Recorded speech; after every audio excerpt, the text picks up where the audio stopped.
Growing up, Granny always told us kids about a tale about the mysteries that surrounded the main road through what became the town of Appalachia, the magic city of Wise County, Virginia. There was one story that didn't scare me a bit as a child, but now I know better than to doubt it. Granny said in the late 1800s was the time when the country was recovering between the War of the States. Two former Confederate officers, General John M. Bowden and Major Jebediah Hotchkiss, had seen the extensive untapped natural wealth of the region and became the leading proponents of extracting the vast timber and minerals. Sometime around 1880, General M. Bowden convinced several Pennsylvania capitalists to invest in the Wise County coal fields. They said our town would be the Pittsburgh of the South. It was now 1895, and the Mullins family, who lived on the ridge behind us, resisted the claims and offers attempted on their property for years. They were smart, and old man Mullins knew a little bit about the law. People in town laughed about how mad the company men would get when they would ride up on ridge to negotiate with the family for their land. Old man Mullins would shoot his pistol in the air, and the company men would scurry back down the holler like a scalded dog. The family held out for as long as they could until one day they all just vanished without a trace. Their old family dog just kept coming back down from the ridge, whining and sniffing along the new brick road the coal company had laid. With no heirs, the land was now up for grabs, and the company seized the opportunity quickly. The buildings started springing up right there along what is now Main Street as the town prospered and grew. But the buildings seemed to have bad luck of some sort. Some buildings caught fire in unexplained ways. Some had horrible accidents during and after construction. Strange things often happened in the coal company executives as well.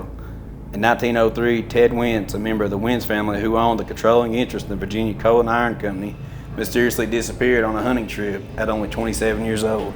Rumor has it, many in town suspected the company men had done away with the family in the middle of the night to squelch the conflict over the land and mineral rights, and that they had buried them right there on Main Street. Many believed that the spirits of the Mullins family were seeking to regain their land and inflicting revenge upon anyone who thought responsible. Many claimed to see apparitions on Main Street, and on certain nights they hear a dog that cannot be located howling with loss and grief. My granny always told this tale with such sorrow and belief that it's true fate of the Mullins family, but I found it amusing. That wasn't until I became a teenager and my friends and I decided to investigate a few of the buildings after dark and prove the tale's just a myth. It was Halloween night and we were camping out in Granny's backyard. First we snuck downtown and found a way into the old wood appliance building.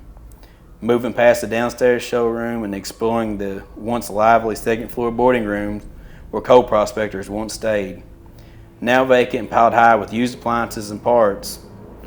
One moment we were laughing, and then suddenly a flashlight went out. Tommy cussed and said his battery must have died. Then things took a chilling turn. The air turned cold, then we heard the sound of several sets of feet running down the stairs from the third floor. We all took off and shoved and ran out the back door and down a set of stairs behind the old Joe's newsstand building next door. Luckily the back door to the newsstand was unlocked. We piled into the newsstand, across the dance floor, and made our way to the big front windows where we could see streetlights on the outside. I pushed open the door and we fell out onto the sidewalk. The streetlights flashed out and we saw what appeared to be a mountain folk family moving toward us in a glowing show of force. We ran past the Peak building, down Main Street, past the hotel, and out of downtown as fast as we could. We all regrouped and we started laughing and cutting up at each other with relief, teasing each other about who screamed the loudest and who ran the fastest. Then we realized Tommy wasn't with us. He still hadn't shown up by morning, so we had to tell our parents what we had done. Tommy's parents filed a missing person report with the police, and they entered the WIT building, and there they found Tommy's flashlight right where it went dead. But when they tested it to confirm our story, the flashlight turned on with no problem. Our group of friends won't ever be the same. None of us could ever shake the terror of losing a friend in such an unexplained way, especially one that made people question if we were telling the truth. So here's my warning to y'all: explore these buildings at your own risk, especially after dark. If you don't come back out alive, don't say I didn't warn you. Godspeed, and may the odds be in your favor.